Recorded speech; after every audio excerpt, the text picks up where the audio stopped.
قسمت کا لکھا ہوا ہر شخص کو ملتا ہے، یہ بات طے ہے۔ مجھے اور آپ کو وہی مل رہا ہے جو ہماری قسمت میں لکھا ہے، اس سے ایک حبہ بھی، ایک دانہ بھی کم نہیں ملے گا اور ایک زیادہ نہیں ملے گا۔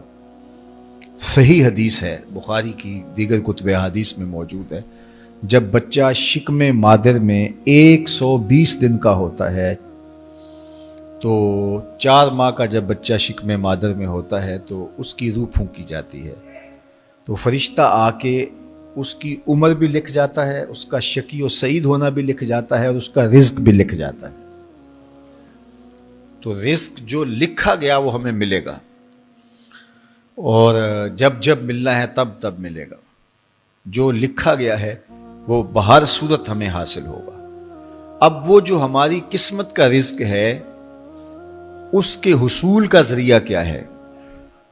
بذریعہ حلال ملتا ہے یا اس کے ذرائع حصول کے وہ حرام ہیں؟ تو یہ اللہ کے ذکر کو چھوڑنے کی سزا یہ ہے کہ ملا وہی جو قسمت کا تھا، لیکن دولت عثمان نہ ملی، دولت قارون ملی۔ لکھا جو تھا، مقسوم تھا، ملا وہی، ایک دانہ بھی زیادہ نہیں ملا اور ایک دانہ بھی کم نہیں ملا، لیکن اس کی سزا کاٹنی پڑے گی اس لیے کہ حصول کے ذرائع حرام تھے۔ تو حضرت اکرمہ رضی اللہ تعالیٰ عنہ فرماتے ہیں کسباً حراماً، تو معیشت تنگ کیسے ہوتی ہے؟ بندہ کہتا ہے کہ یہ تو بڑا کما رہا ہے لیکن کما بذریعہ حرام رہا ہے۔ اللہ اکبر۔ بعض اوقات کچھ لوگ محنت کر کے بھی حرام کماتے ہیں۔ ہم نے دیکھا کہ اس گرمی میں جو لوگ مزدوری کرتے ہیں اور بالخصوص لوہے کی بھٹی پہ جو کام کرنے والے ہیں، کتنا سخت کام ہے، لیکن وہاں بھی جو ہے وہ چاہے 15-20 منٹ جو ہے وہ خیانت کر کے اپنے اس رزق کو حرام بنا لیں اور ناجائز کر لیں، اتنی مشقت کے باوجود بھی کیتی کتری پئی کھو محمد پھر سکہ بنے زردہ۔ تو ایک سودا ایسے بھی بک جاتا اگر 2 منٹ گاہک کو دیتا، لیکن جھوٹی قسم کھا لی اور وہ لے کے چلا گیا، سودا تو بک گیا لیکن ذریعہ اس کا حرام ہو گیا۔ یہ ذرا دیکھیے، جھوٹی قسم کھانے والے کو اللہ نظر رحمت سے بھی نہیں دیکھے، اتنی بڑی سزا ہے اس کی، اور نہ بکتا کوئی اور آ کے لے جاتا۔ جو قسمت میں لکھا ہے وہ تو آپ کا ہر صورت میں ہوگا، لیکن کچھ لوگوں کو اللہ کے ذکر کو چھوڑنے کا نتیجہ یہ ملتا ہے کہ پھر وہ ان کے ذرائع آمدنی جو ہوتے ہیں، محنت کے باوجود بھی کسب حرام ہو جاتا ہے کسی نہ کسی وجہ سے۔ کئی لوگ دودھ اکٹھا کرتے رہتے ہیں، آخر میں ایک قطرہ پیشاب کا ڈال دیتے ہیں۔ سادہ مثال آپ کے سامنے رکھوں، کتنی محنت سے وہ کیا تھا، تو اپنی ساری محنت کو ضائع کر دیتے اور حرام کا ٹانکا لگا دیتے، ایک قطرے سے وہ سارا ضائع کر بیٹھتے۔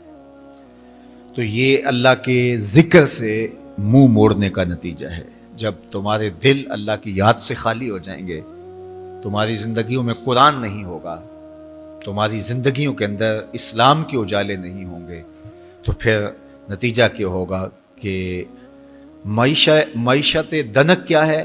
کسباً حراماً۔ دوسرا معنی کہ تنگ زندگی، تلخ زندگی، جو حضرت عبداللہ ابن عباس سے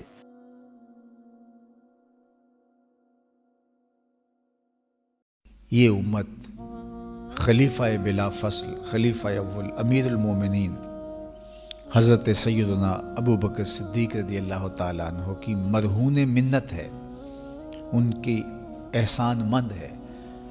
اقبال نے کہا تھا امن الناس بر مولائے ما، کلیم اول سینائے ما، ہستی او کشت ملت را چوں ابر، ثانی اسنین و غار و بدر و قبر۔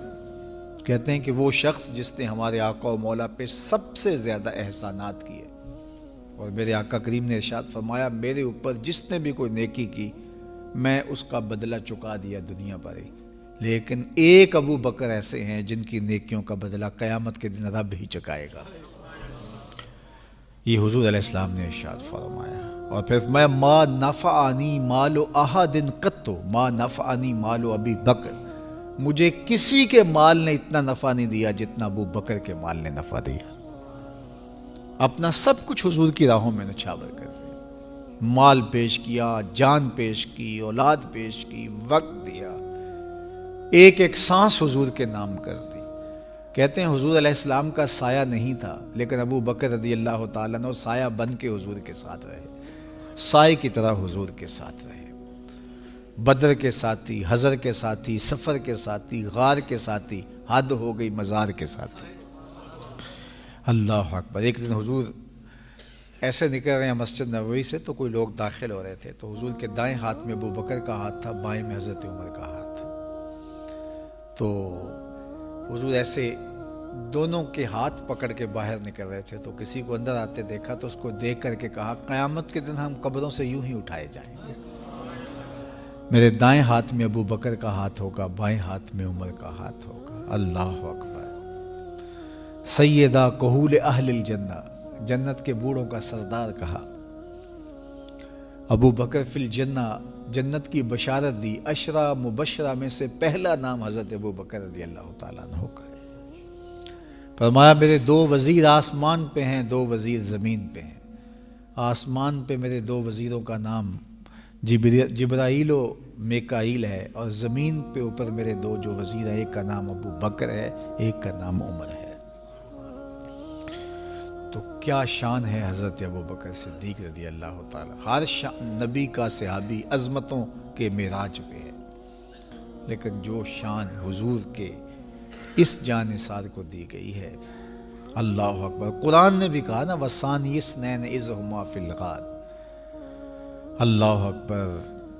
دو میں سے دوسرا، اللہ اکبر، جب وہ غار میں تھے، دو میں سے دوسرا، اس لفظ کی خوبصورتی ملاحظہ کیجئے، دو میں سے دوسرا۔ حضرت عمر کہا کرتے تھے، حضرت صدیق اکبر کا ذکر کرتے ساتھ رو پڑتے اور کہتے کہ ابو بکر میری ساری زندگی کی نیکیاں لے لیں، وہ غار والی ایک نیکی مجھے دے دیں۔ ساری نیکیاں زندگی کی ابو بکر لے لیں، ایک نیکی غار والی مجھے دے دیں۔ تو ان کی ساری نیکیاں ایک طرف اور ابو بکر کی ایک نیکی ایک طرف۔ اور حضرت عمر کہا کرتے تھے، کاش میں ابو بکر کے سینے کا بال ہی ہوتا۔ کوئی کم شان ہے؟ یہ حضرت عمر کہہ رہے ہیں، یہ عمر جس کے بارے میں میرے حضور علیہ السلام نے فرمایا کہ میرے بعد اگر نبوت کا دروازہ بند نہ ہوا ہوتا، میرے بعد اگر کسی نے نبی ہونا ہوتا تو وہ عمر ہوتا۔ اتنی شانوں کے مالک۔ ان الشیطان یفر من ظل عمر، شیطان عمر کے سائے کو دیکھ کے بھاگ جاتا ہے۔ وہ عمر کہہ رہے ہیں، کاش میں ابو بکر کے سینے پر ہوگا ہوا بال ہی ہوتا۔ یہ شان ہے، یہ عظمت ہے۔ سارے حضور کے صحابی عظمتوں کے معراج پر، لیکن ان کی شان ہی وکری ہے۔ کسی پنجاب شاعر نے کہا کہ سارے یار نبی دے سونے، نہیں کوئی اینا یاراں ورگا، نہ کوئی ہویا نہ کوئی ہوسی، اینا جان نثاراں ورگا، نہ اس دھرتی پیدا کیتا، اینا یاراں ورگا، اعظم شان صدیق کی دساں اکو یار ہزاراں ورگا۔ وہ عظمتوں کی کس معراج پہ، امن الناس بر مولائے ماں، کلیم اول سینائے ماں، ہستی او کشت ملت راچو ابر، ثانی سنین و غار و بدر و قبر۔ بدر کے بھی ساتھی، قبر کے بھی ساتھی، مزار کے بھی ساتھی، غار کے بھی ساتھی، اور کھیت اسلام کی کھیتی کے لیے ابر بہار کی طرح برسے اور سیراب کر گئے، اور اس امت کے لیے انہوں نے جو کام کیا وہ انہی کا مقصوم